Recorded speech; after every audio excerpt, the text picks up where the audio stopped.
So Claypot rice is a really popular dish around Hong Kong, Malaysia, Singapore, those kind of places. And it's essentially rice often cooked in chicken stock, and then you put chicken and a few other things on top of that, and it all cooks together. I'm doing a cheats version where I'm just going to use regular rice that we've cooked previously because, honestly, this is the version that I make at home because we've always got rice cooked.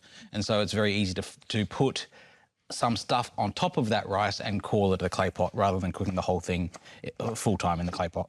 So I'm just chopping some lapchong. This is Cantonese style cured sausage, a fantastic ingredient.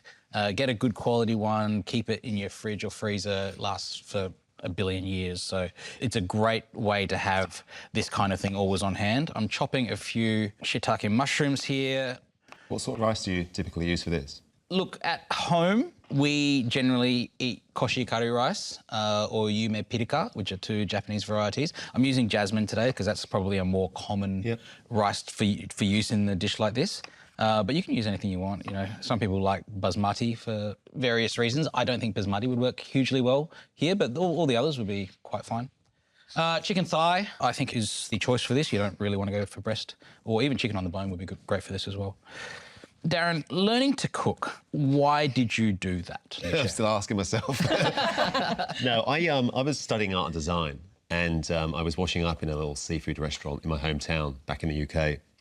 And the head chef there just worked for Marco Pierre White, who, as we know, is a very influential chef. Yep. And he'd released White Heat, which was, you know, it was it's a legendary book. Yeah. And he shared it with me just because it was quite revolutionary at the time because of the photography, just like black and white, grainy shots of kitchens that have now almost become cliche. And I just saw this guy, and he was like long hair, smoking cigarettes. I think there were shots of Kylie Minogue in the kitchen. It was just like, it was rock star. And for a young, impressionable kid washing up, I'm like, OK, that's me. So I kind of put down the paintbrush and picked up the chef's knife, and that was it. And I was really fortunate to work in some fantastic kitchens around the UK, Michelin-star restaurants, and then ended up down under, the other side of the planet, working for Tetsuya. It is incredible how, you know, this chefing as a career that I guess often you would think of as taking place in a windowless room for your entire life ends up being this thing that can take you all around the world. I still picture myself. I'm like, well, look at where we are. Look at where we're cooking that. Like, you know, it's it's amazing.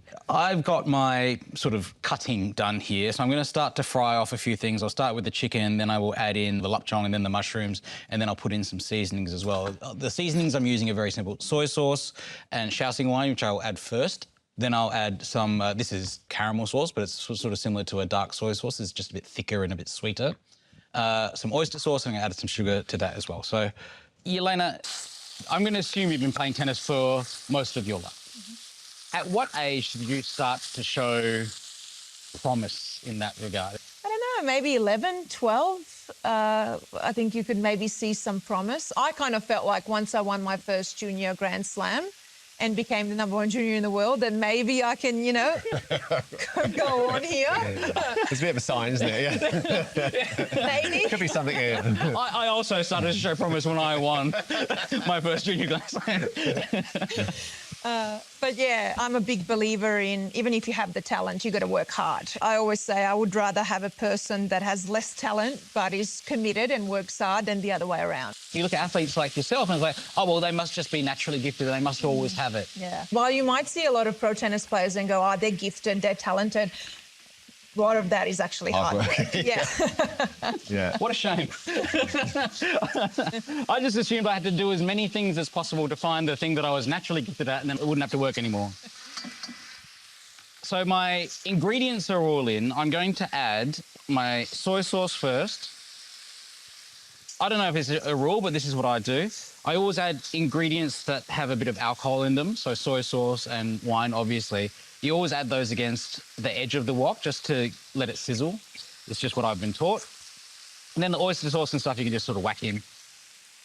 And this dark caramel sauce as well. And if you didn't have this, I love this as an ingredient. It makes everything dark, but it is actually, you could actually just use dark soy sauce if you wanted to. I'm going to use some of the shiitake steeping liquid, because I've added quite a lot of savoury things in there. I'll put a bit of sugar in too.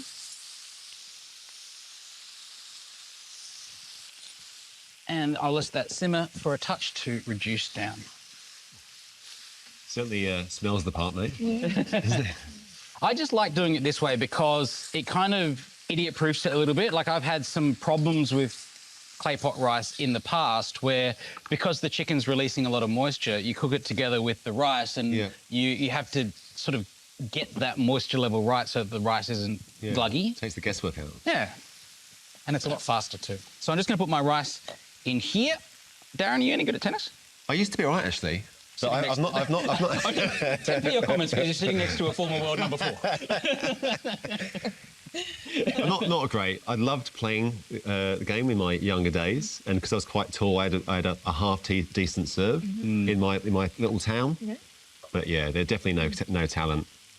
No talent here. I'm going to go out on a limb and say that I am absolute rubbish at tennis, but I still love playing. Yeah. You know, the thing that I am amazed by with sports is I can watch people like yourself on TV doing it at the very, very highest level, and then I can go out onto a court myself and do it at the very lowest level, but I can still enjoy it. I'm so competitive in every other thing that I do. If I wasn't half decent at cooking, I just wouldn't do it. But with sports, I don't care how bad I am, I just love doing them. Yeah. I think tennis is the type of sport where even if you're not great at it, you can go out there, hit some balls, move around and still enjoy it. I find a lot of people, just love to play tennis for a bit of fun or a bit of exercise. And it is a very technical sport. It really is, but it's the one that you can play whether you're 5 years old or whether you're 90. Yeah. It is great that you can still enjoy it in so many different facets. You know, like I don't play AFL anymore, but I still enjoy watching it on the telly.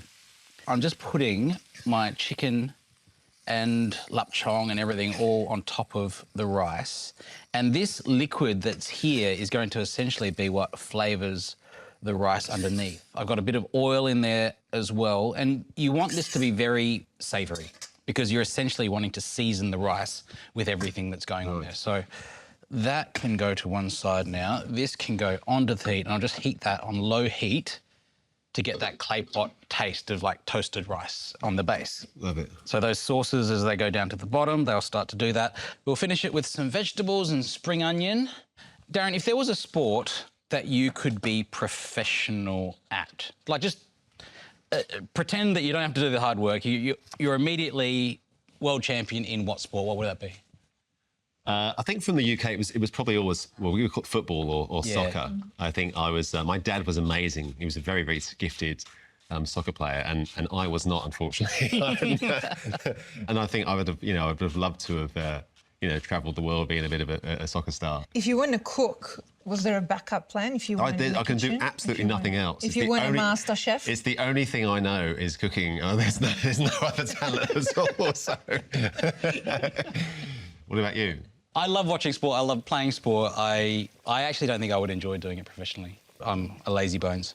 I'm just throwing some pak choy in here, a little bit of oil so that just glosses as it comes out. This is smelling good, so the lid of the clay pot can come off. You can already see that that's toasting underneath.